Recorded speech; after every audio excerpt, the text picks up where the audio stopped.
And they may not even know that they are accommodating to a system. Because it's being rewarded. They may get the jobs, they may get this and that by being a certain type. And I have diarrhea. Now you would have believed it worked every time. The policeman was not going to get in a discussion with no woman about their diarrhea. It was against all Southern gentlemanly codes.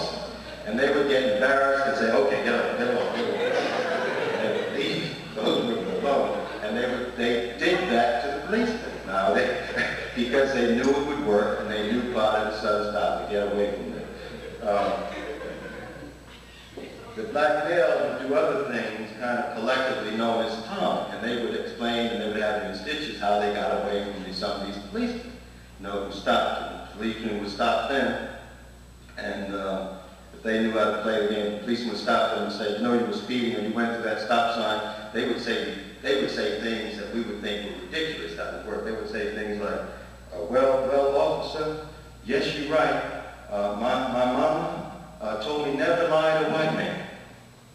They would say things like that to him, and the officers felt flat and would say, oh, you are good.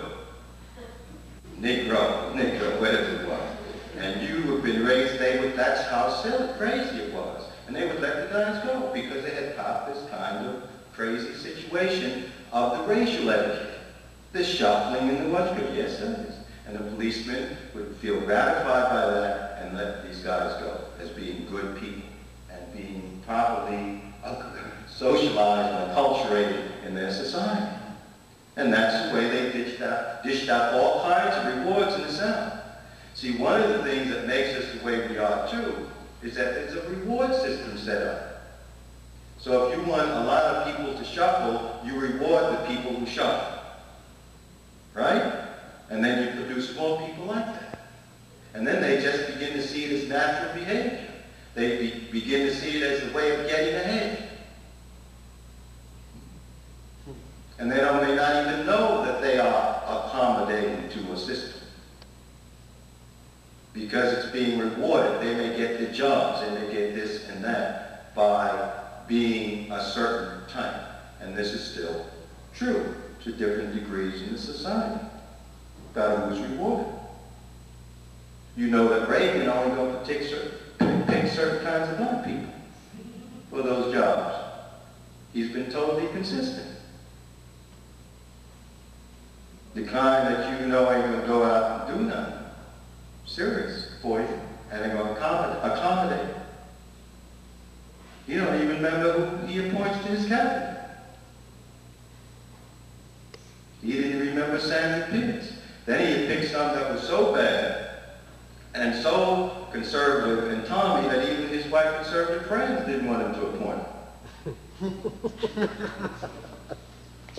But that's who gets in. So if you want to get a job with Reagan, there's a certain way you can behave. And there's certain corporation that there was a colleague of mine at the Harvard Business School who did a very interesting study.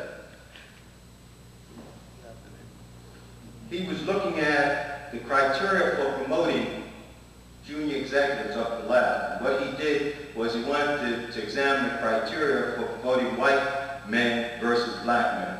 So he sent the bosses a list of characteristics, like is decisive, is aggressive, gets the job done, speaks up, is assertive, to things like is well-groomed, speaks well, gets along well with people, and so on. He sent them out to these same people and pull them back. At the top of the list were white men to get promoted. Now up the ladder was as aggressive, decisive, assertive, gets the job done, things like that.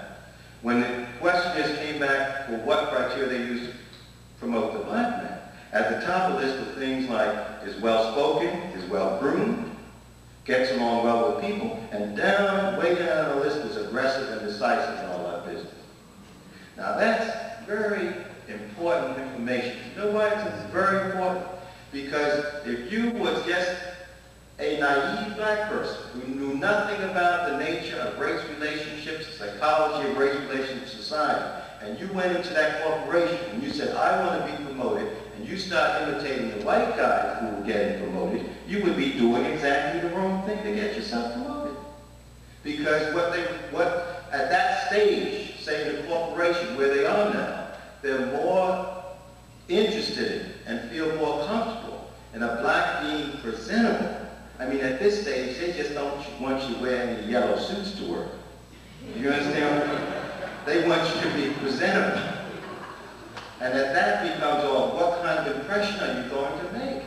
And they rather have someone quiet because of the risk of someone being too aggressive enough. You see what I mean? So that you would have to understand those things and perceive them so that you would play the game right in terms of your being black, because it wouldn't be the same. And that's true. You all have pressures on you that you're not even aware of. I mean, all of you feel the burden of race. That is, nearly all of you feel like you're a representative of black people. And you feel that if you do something wrong or mess up, that reflects on all black people, right? White people don't go around feeling that what they do reflects on white people if they fail, but all of you feel that somewhere inside yourself. And sometimes it may affect whether you decide to speak up in class or not.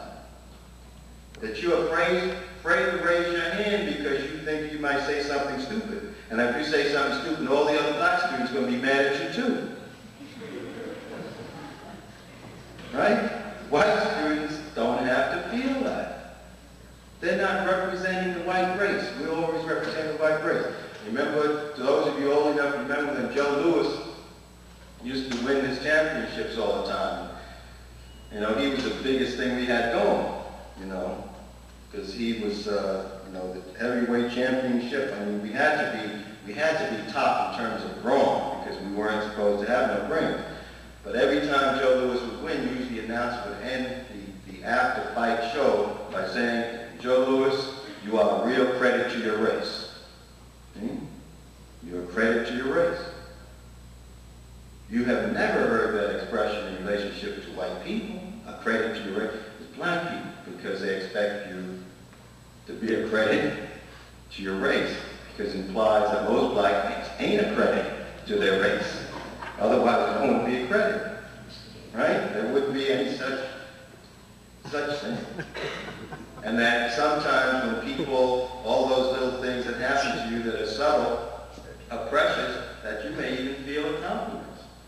And people might say to you, if all black people were like you, we wouldn't have any racial discrimination.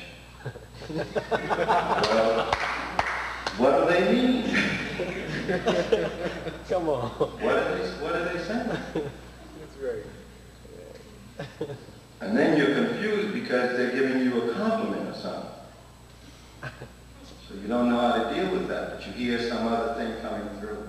I remember a white counselor in schools in Boston one time. We had lunch to discuss some school problems, and he was all upset about the black kids. He was white. And he looked up at me in between a mouthful of soup, and he looked at me very sincerely, and he said, "You know, Dr. Poussaint, it's black people like you who should have a lot of children." Now, what I should have said, "Thank you so much." He was complimenting me, but what was he saying? Right? So you have these kinds of things. You're always feeling like a representative and a burden and so on. And I know a lot of you probably in the classroom when they start talking about slavery, a lot of you slide down in your seat. Not because you're ashamed, you think the professor's going to call on you to say something. Because there's the expectation that all of us are experts on blackness. That all of us are experts on blackness. And know every other black person. Now this is still that's one thing that hasn't disappeared. I'll meet a white person at a party in Boston. And they'll say, "You know, I lived in Denver during the summer.